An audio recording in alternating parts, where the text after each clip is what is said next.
Hey YouTube, Windraiser here. Today coming with another Transformers review. Today I'm actually going to be looking at one of the figures from Transformers Reanimated video game.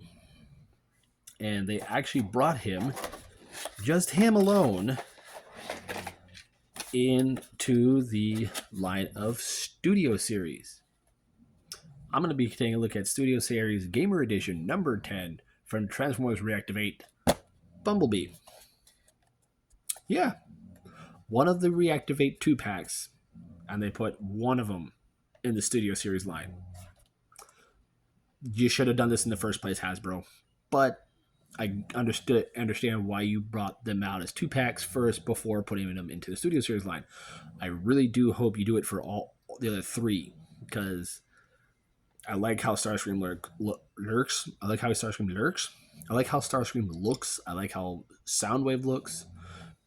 Prime, not so much. His robot mode's okay, but I like his Volt mode. But yeah, Studio Series Gamer Edition number 10. I do like the artwork on the front of the box. The close up of his face here is that's rough.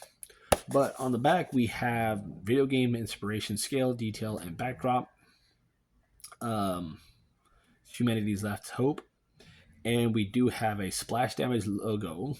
With Splash Damage and its logo are registered trademarks of the Splash Damage Ltd. And all rights reserved. So we have Splash Damage on here, the creators of this game, which we know nothing about. All it says for bio is Bumblebee and the Autobots are Earth's only chance of survival. Makes you wonder what's going on in this game, because all we've seen is that one little brief teaser trailer, and then that was it. And from what I've been hearing from when their 2-packs were released, there's images, artwork images of the game. But I will show off the backdrop, and apparently it looks like it's seen from the game. Where in the game I don't know, but this is the backdrop it comes with. Very nice.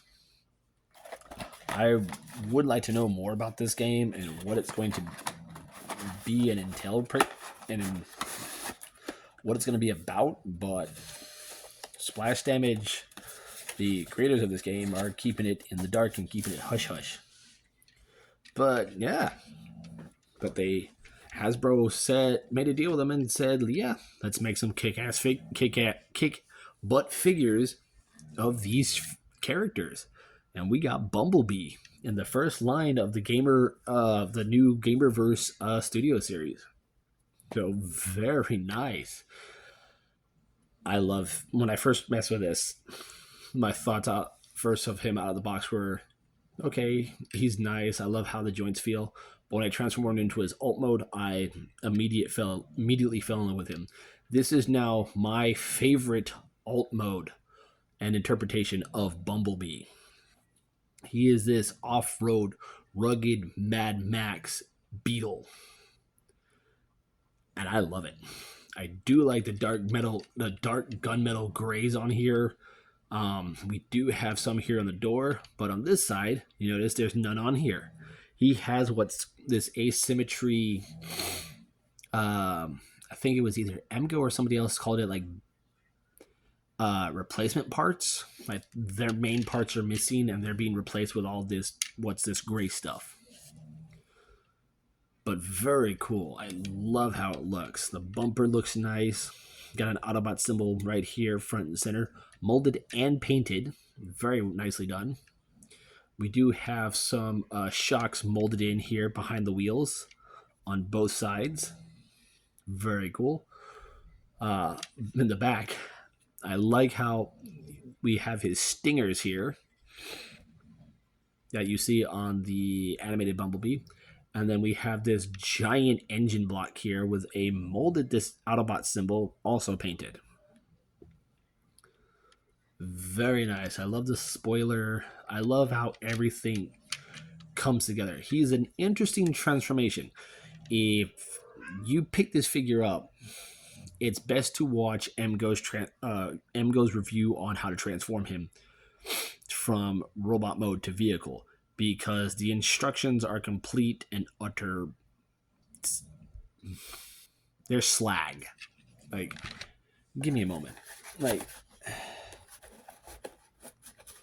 no, you're not sinking in the box. Come here.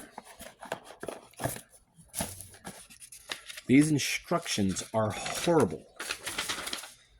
Like, these are the first few steps. And then we come here, and it gets somewhat simple to do, but they're still no less descriptive of what has to go where and how it has to clip in, even when you get to the front part of the wheels. Like, the instructions are complete slag. They're useless. It's just better to watch somebody on YouTube who knows how to transform it. Because there's this panel here has slots that have to peg into areas of the arms. And they don't show you the instructions. And how to pull this out when it's in the backpack, they don't show you how to do that properly either. So, yeah. Thanks, Hasbro. Could have made them a little bit more clear like you've been doing for Legacy. They've been perfect. For some reason, Studio Series, they're complete so garbage. But he does come with 2 accessories, and they are these little pistols, little nice magazines. They're not, as Emgo says, blues compatible, but they can be stored in 2 places. One, in robot mode or vehicle mode, they're stored here underneath an area of the arms, which I'll show that on in robot mode. And they could also be stored here with these little slots here and these little tabs right here on the very front of the vehicle mode. So you can have that going on. And perfectly for me, I do like this, but like, you barely press on them and they can just pop right out. So it's best that if you display them like this, keep them in the arms, or just put them away with the rest of your weapons. Size by size comparison. Here he is with my animated Prime. Very nice. And I have him somewhere. Where'd I put him? Oh, yes. I'm going to show him off from my other Gamer Edition figures. Give me 1 second. So the 2 most fitting figures to show him off next to of my Gamer Edition figures is going to be my Cliff Jumper, because it basically is a Bumblebee mold, and my Optimus Prime, both from War and Fall of Cybertron. Very cool. If I wanted to show him, here he is with another Autobot. Here he is with Sideswipe.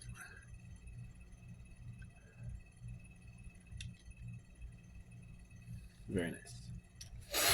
But yeah, so let's go ahead and get into his transformation, and it's intuitive. It's a mess, especially when it comes to the whole front section, but it's interesting and it's fun. So first we're going to take the bumper here and unpeg it from these posts here. Go ahead and bring that down as far as it'll go. Go ahead and take this light section here, unpeg it, and bring it out.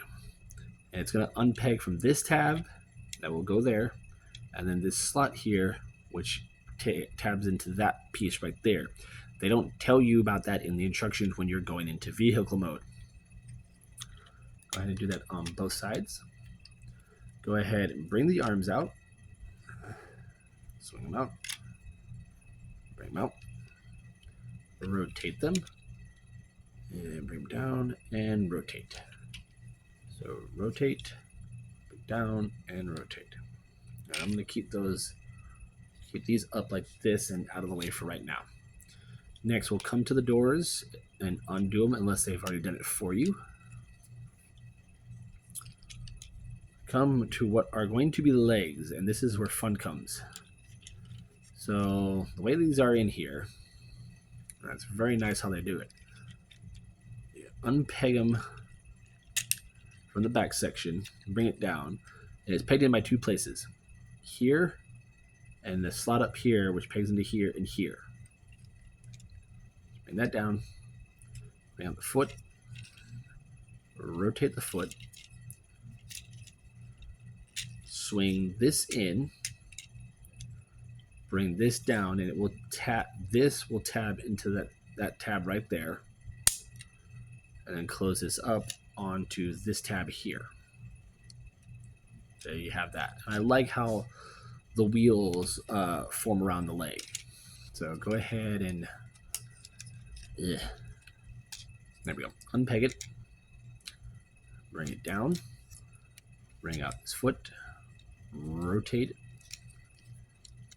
Swing this up and around. Close that up. Like so. And then close this in. There you go. There you have the legs all done. And we're going to basically bring this whole piece out. Bring it down. Bring it out. And then there's a tab here that will tab underneath the engine block here. Let's go ahead and rotate them around. And then we have the legs all done. And I like how those can figure out. And when you put this in, this piece of the shin will push out. So now it comes to the fun part. The entire torso. So I'm going to unpeg the head, rotate it around, leave it like that for right now. Take the hood section of the car, and it should separate like that. Bring the head up as far as it will go.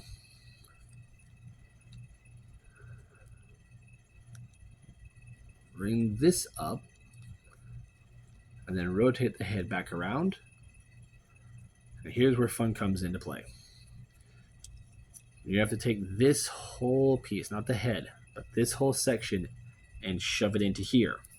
That's where it is, because when you take it out from robot mode, you have to use this to pull it out.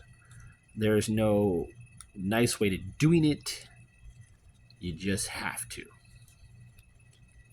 Bring that out. And this slot will tab into this. Right now, there we go. So it's in there. Bring that up. Bring the head back. Those will tab together. Push this back into, just basically rock it into there.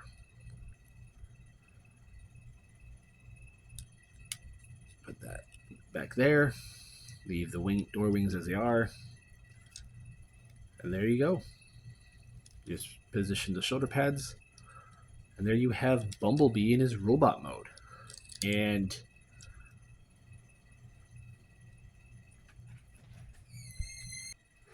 right, and there we have Bumblebee in his robot mode. And oh, he's gorgeous. It is a beautiful robot mode. Very gorgeous robot mode. And I just love how it looks. His eyes are painted very, very faintly. They're a very faint bluish gold color of his eyes. So they are painted. You just can barely see it unless you angle it right when you're looking at him in the light. But I do love how he looks. I love the new shoulder pads. You can see the different asymmetry of the repair parts that he has on him. Very nice. And sculpting detail wise, he's gorgeous. It's just that this piece, this whole thing, is a pain in the butt to get into place correctly. But let's go into his articulation. So the head is on a ball joint. So there's a lot of range there. The wings you can have them as closed back. So you can have them like that, or you can have them out. And I just noticed this on the back of the door wings. He has kind of like a molded bee-like design in the wings. So the arms can do a full 360. There is a hinge for in and out, and the shoulder pads also move. No bicep sole, but he does have a ball joint at the shoulder, so that about 90 degrees, and it does act as the rotation. No wrist rotation, sadly. No waist rotation. Hips are on a ball joint, and if you can get past this little piece, they can go up pretty far, but they can really only go that far. They can kick back that far, go out about that far. Oh, I just noticed his arms can go up a little further. There's a hinge there. So he has a secondary joint.